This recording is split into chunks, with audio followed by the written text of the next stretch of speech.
नमस्कार, आप देख रहे हैं दैनिक जागरण। मैं हूं आपके साथ अंकित सिंह तोमर। जिनके मुख से बहती है श्री कृष्ण की निर्मल धारा, जिनकी वाणी में है अद्भुत मिठास और जिनके भजनों से झूम उठता है हर एक मन, जो अपनी ओजस्वी कथाओं और विचारों से आज की युवा पीढ़ी को आध्यात्म और सनातन धर्म की जड़ों से जोड़ रही हैं। आइए उन्हीं के साथ खेलते हैं एक मजेदार सा रैपिड फायर। हमारे साथ है देवी चित्रलेखा जी। सबसे पहले तो मैम बहुत बहुत स्वागत है आपका दैनिक जागरण पर। बहुत बहुत धन्यवाद। मैम छोटा सा रैपिड फायर खेलेंगे हम फटाक से आपके साथ में, और जी। आपको क्विक आंसर करना होगा एक दो शब्दों में। हाँ अब जी। देखते हैं कि सबने आई होप आपका मैं पास हो जाऊं। नहीं, डेफिनेटली आप डेफिनेटली पास हो ही जाएंगी। पहला सवाल, कथा का व्यासपीठ या फिर कॉन्सर्ट का भव्य स्टेज, ज्यादा नर्वसनेस कहाँ होती है? At present I think concert, क्योंकि इट्स फर्स्ट टाइम। कथा तो करते करते सालों बीत गए, तो उसमें तो एक्सपर्टीज आ गई।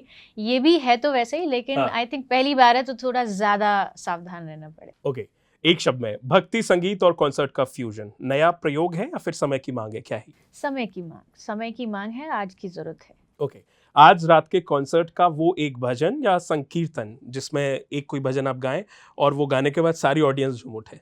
कोई ऐसा भजन, आई थिंक मीठे रस से भरे हो रही। हाँ, मान सकते हैं, कह सकते हैं। हाँ, क्योंकि सबको वो आता है। वन हाँ, ऑफ द ये भजन है जिसपे लोग थोड़ा सा नाच सकते हैं, गा सकते हैं, कीर्तन कर सकते हैं। अग्री करता हूं मैं। स्टेज पर जाने से ठीक 10 सेकंड पहले आप अपने मन में क्या दोहराती हैं?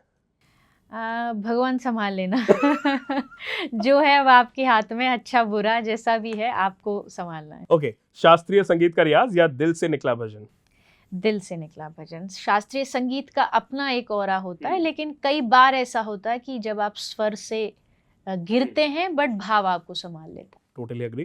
ट्रेडिशन या मॉडर्न म्यूजिक, दोनों में से कौन सा आपको ज्यादा बेहतर लगता है? For me traditional.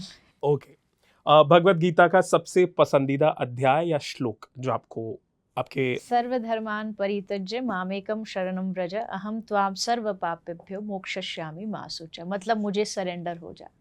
ओके, कीर्तन के दौरान सबसे ज्यादा दिल के करीब रहने वाला भजन, अपार्ट फ्रॉम जो आपने पहले बताया उससे? राधा नाम, कोई भी चांट जिसमें कृष्ण भगवान का या राधा रानी का कंटिन्यू नाम आता है, वो चांट है। कथा के मन से दूर जब आपको कहीं शांति चाहिए होती है तो आप कहाँ जाती हैं?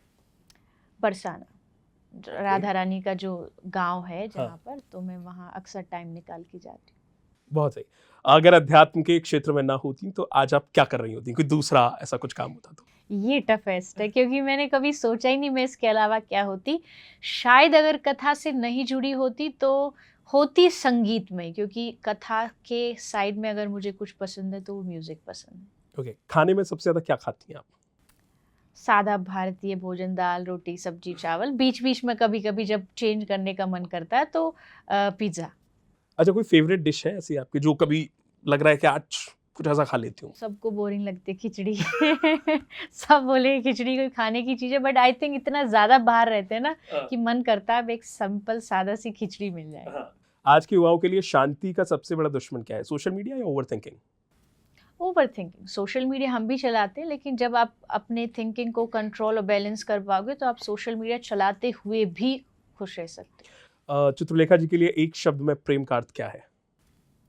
समर्पण, छोड़ देना सब, उनकी इच्छा में अपनी इच्छा मिला लेना, जो जिसमें उसको सुख मिलता है उसमें अपना सुख ढूंढ लेना। ओके, भौतिक सफलता या आत्मिक संतोष? ऑब्वियसली आत्मिक संतोष, अगर वो आपके पास है तो भौतिक सुख जीरो हो जाता है और आप कुछ ना होते हुए भी खुश रह सकते हैं।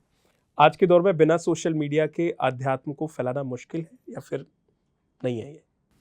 नहीं, खुशबू तो पहुंच ही जाती है जहां उसे जाना होता है, बट ये एक अच्छा माध्यम है जो थोड़ा जल्दी लोगों तक हमें पहुंचाने में, हमारी बातें पहुंचाने में मदद करता है। ज्ञान मार्ग या भक्ति मार्ग? भक्ति मार्ग। सहनशीलता या सत्य, जीवन में क्या ज्यादा कठिन है? सहनशीलता। आपकी नजर में ईश्वर क्या है? अल्टीमेट पावर, कभी न मिटने वाला और दुनिया को एक क्षण में बदलने वाला। एक सीख जो आप युवाओं को बदलने के लिए देना चाहेंगी? आई थिंक वही, ओवर थिंकिंग ना करें। अगर आपके पास ताकत है अपने दिमाग को बैलेंस रखने की, तो आपसे ज़्यादा पावरफुल कोई हो नहीं सकता।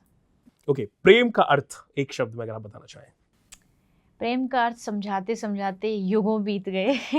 एक शब्द में तो नहीं, पर ये कह सकते हैं कि जहाँ आशा नहीं रहती है, जहाँ आप कुछ उम्मीद आशा लगाना छोड़ देते हैं और जो आपका प्रेमी, आपका प्रियतम आपको दे, आप उसमें अपने जीवन को आनंदित और खुशहाल बना लेते हैं। अब आखिरी सवाल, ये धर्म संकट वाला जरूर हो सकता है, कान्हा जी या राधा रानी, किसको ज्यादा करीब महसूस करती हैं आप? राधा जी। राधा जी। और बहुत बहुत शुक्रिया आपसे बातचीत करने के लिए।